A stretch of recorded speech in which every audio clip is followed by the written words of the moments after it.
ଆସିଲା ବିଜେପି। ରାଉରକେଲାରେ ବିଜେପି ଆସିଲା। ଦଳ ନୋମିନେସନ୍ ଫାଇଲ୍ କଲା। ସାଧାରଣ ନିର୍ବାଚନରେ ଏକକାଳୀନ 3 ଜଣ ବିଧାୟକ ପ୍ରାର୍ଥୀ ସର୍ବଶ୍ରୀ ଦିଲ୍ଲୀପ ରାୟ ରାଉରକେଲା ଆସନରୁ, ଦୁର୍ଗାତନ୍ତୀ ରଘୁନାଥପାଲି ପ୍ରାର୍ଥୀ ବୀରମିତ୍ରପୁରରୁ ଶଙ୍କର ଓରାମ ନିଜ ନିଜର ପ୍ରାର୍ଥୀପତ୍ର ଦାଖଲ କରିଛନ୍ତି।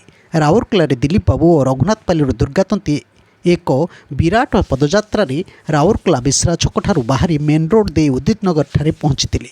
ଏହି ବିରାଟ ଐତିହାସିକ ଶୋଭାଯାତ୍ରାରେ ସୁନ୍ଦରଗଡ଼ର ଏମ୍ପି ଜୁଏଲ ଓରାମ ଯୋଗ ଦେଇଥିଲେ। ପ୍ରାର୍ଥୀମାନେ ଆସୁଥିବା ରାଲିରେ ହଜାର ହଜାର ଲୋକ ଯୋଗ ଦେଇଥିଲା ବେଳେ ମହିଳା, ଯୁବକ, ଦଳୀୟ କର୍ମକର୍ତ୍ତା, ବିଜେପି ପ୍ରେମୀମାନେ ଯୋଗ ଦେଇ ଦିଲ୍ଲୀପ ରାୟ ଓ ଦୁର୍ଗାତନ୍ତୀଙ୍କୁ ବହୁତ ସଂଖ୍ୟାରେ ଭୋଟ ଦେଇ ବିଜୟ କରିବାକୁ ସ୍ଲୋଗାନମାନ ଦେଇଥିଲେ। ଦୀର୍ଘଦିନ ପରେ ଦିଲ୍ଲୀପ ରାୟ ରାଉରକେଲା ଆସନରୁ ଛିଡ଼ା ହେବା ଫଳରେ ବିଜେପିର ପଲ୍ଲା ଧୀରେ ଧୀରେ ଭାରି ହେବାରେ ଲାଗିଛି। ପଦଯାତ୍ରା ସମୟରେ ପ୍ରାର୍ଥୀମାନେ ହାତ ଯୋଡ଼ି ରାସ୍ତାରେ ଯାଉଥିବା ଜନତା ଓ ଦୋକାନ ମାଲିକ କର୍ମଚାରୀଙ୍କଠାରୁ ଆଶୀର୍ବାଦ ଭିକ୍ଷା କରୁଥିଲେ।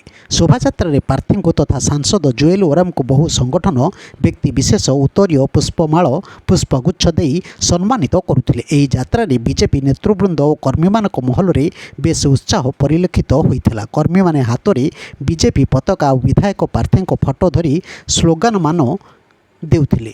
ରାଉରକେଲା ଜନସାଧାରଣଙ୍କ ମଧ୍ୟରେ ବେଶ୍ ଉତ୍ସାହ ମଧ୍ୟ ଦେଖାଦେଇଥିଲା ବିଜେପିକୁ ନେଇ।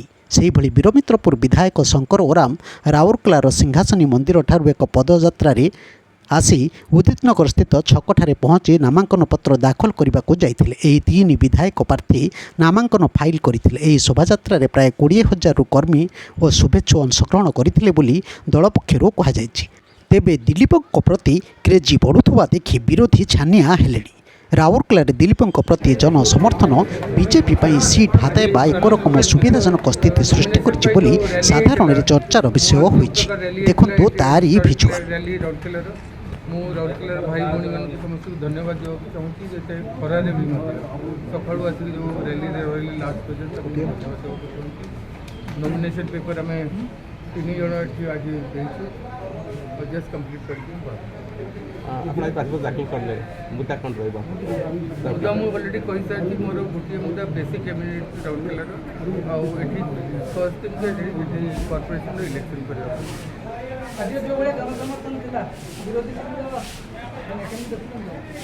ତାକୁ ପଚାରିଲେ ସେ କହିବ, ମୁଁ ତ କହିପାରିବି। ଆଜିର ଜନସମର୍ଥନ ଆପଣଙ୍କର ବିଜୟର କେତେ ରେଞ୍ଜ ବଢ଼େଇବ ବୋଲି ଆପଣ ଭାବୁଛନ୍ତି? କେତେ ଭୋଟରେ ବିଜୟ ଭାବିନି। ଦିଲ୍ଲୀପ ଭାଇ, ଆଜି ପ୍ରଥମ ପର୍ଯ୍ୟାୟ ସରିଲା, ନୋମିନେସନ୍ ସରିଲା। ପରବର୍ତ୍ତୀ ପର୍ଯ୍ୟାୟ ହେବ ପ୍ରଚାରରେ ଦିଲ୍ଲୀପ କେତେ ଜୋର ପ୍ରଚାରକୁ କଲେ? ଯାହା ସବୁ ଏରିଆ ଯିବାର ଅଛି, ଡୋର୍ ଟୁ ଡୋର୍ କେତେ ଜାଗାରେ କରିବାର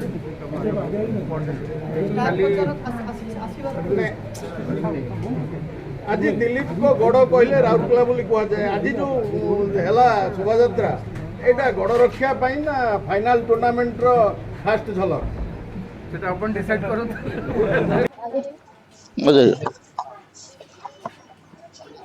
ଠିକ ଅଛି। আজি ଭାରତୀୟ ଜନତା ପାର୍ଟି ପାନପୋଷ ସାଙ୍ଗଠନିକ ଜିଲ୍ଲାର 3ଟା କ୍ୟାଣ୍ଡିଡେଟ୍ ନମିନେସନ୍ କରୁଛନ୍ତି। ଗୋଟେ ଦୁର୍ଗାତନ୍ତୀ ରଘୁନାଥପଲ୍ଲୀର, ଶଙ୍କର ଓରାମ ବୀରମିତ୍ରପୁରର ଏବଂ ଦିଲ୍ଲୀପ ରାୟ ଆମ ରାଉରକେଲାରୁ ନମିନେସନ୍ କରୁଛନ୍ତି। ଆଉ ଆଜି ଭଲ ଭିଡ଼ ହେଇଥିଲା, ପବ୍ଲିକ୍ ରେସ୍ପନ୍ସ ଭଲ ଥିଲା। ଆଉ ଏଇଠୁ ଜଣାପଡ଼ୁଛି ଯେ ରେଜଲ୍ଟ କ'ଣ ହେବ। ନିଶ୍ଚିତ ଆମର ଜିତ୍ ଅଛି। ଆମର ଏ ଲୋକସଭାର MP ଏବଂ 7 MLA ଆମେ କେମିତି ଜିତିବୁ ସେଥିପାଇଁ ବୋଲି ରଣନୀତି କରିକି କରୁଛୁ ସିଷ୍ଟମେଟିକ୍ ୱେରେ।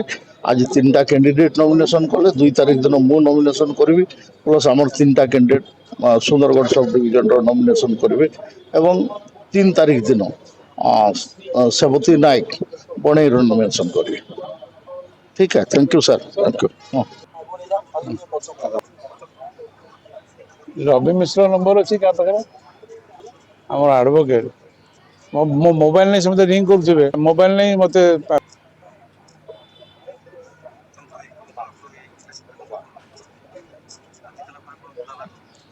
देखो आज आम भारतीय जनता पार्टी रघुनाथपाली विधायक प्रार्थी भाव में आज आम प्रार्थी पत्र आम राज्य नेतृत्व एवं सुंदरगढ़ सांसद जुएल भाई आमर पानपो सांगठनिक जिला सभानेत्री लतिया बापा और भारतीय जनता पार्टी समस्त कार्यकर्ता शुभेच्छु ରଘୁନାଥପାଲିର ସମସ୍ତ ଜନସାଧାରଣଙ୍କର ସହଯୋଗରେ ଆମର ଆଜି ପ୍ରାର୍ଥୀପତ୍ର ଦାଖଲ କଲୁ ଏବଂ ଆମେ ଏଠି ଯେତେବେଳେ ଯାଉଛୁ ବିଭିନ୍ନ ବସ୍ତି ଅଞ୍ଚଳରେ ଲୋକମାନଙ୍କ ଭିତରେ ବହୁତ ଜନ ଅସନ୍ତୋଷ ଅଛି ସ୍ଥାନୀୟ ବିଧାୟକଙ୍କ ପ୍ରତି। ବିଧାୟକ ଏଠି 15 ବର୍ଷ ଧରି ବିଧାୟକ ହେଲା ପରେ ସେ ଲୋକଙ୍କର ସମସ୍ୟା ସମାଧାନ କରିନାହାନ୍ତି।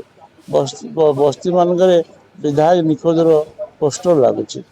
ତାଙ୍କର ଯେଉଁ ପ୍ରବଳ ଜନ ଅସନ୍ତୋଷ, ତାଙ୍କର ଅସଫଳତା ଆମକୁ ସଫଳତାରେ ପହଞ୍ଚାଇବ। କେବଳ ନିର୍ବାଚନ ସମୟରେ ଆସିକିରି 5 ମାସ ବୁଲି ଦେଇକିରି ତାପରେ ସେ ଲୋକଙ୍କୁ ଦୂରେଇ ଯାଉଛନ୍ତି। ଲୋକମାନେ କହୁଛନ୍ତି ଆମକୁ 5 ମାସିଆ ବିଧାୟକ ଦରକାର ନାହିଁ, 5 ବର୍ଷ ଧରି ବିଧାୟକ ଦରକାର।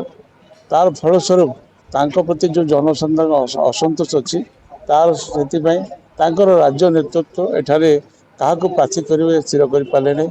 ଅନେକ ଚେଷ୍ଟା କଲେ, ଶେଷରେ ଅଲଗା ଦଳରୁ ମଧ୍ୟ ପ୍ରାର୍ଥୀ ଆଣିକି ପ୍ରାର୍ଥୀ କରିବା ପାଇଁ ଚିନ୍ତନ ହେଲା, ଆଉ ତାହା ମଧ୍ୟ ହେଇପାରିଲା ନାହିଁ। ଶେଷରେ ବିଧାୟକଙ୍କର ଯେଉଁ ଅସନ୍ତୋଷ ତାଙ୍କ ଧର୍ମପତ୍ନୀକୁ ଆଗକୁ ବଢ଼ାଇଛନ୍ତି। ଆମେ ଏଇ ଯେଉଁ ଜନସାଧାରଣ ଅଛନ୍ତି, ରଘୁନାଥପାଲିର ଜନସାଧାରଣ ଆଉ ଏତେ ବୋକା ନାହାନ୍ତି। ତାର ଉଚିତ ଜବାବ ସେମାନେ ଆମର ବ୍ୟାଲେଟରେ ଦେବେ।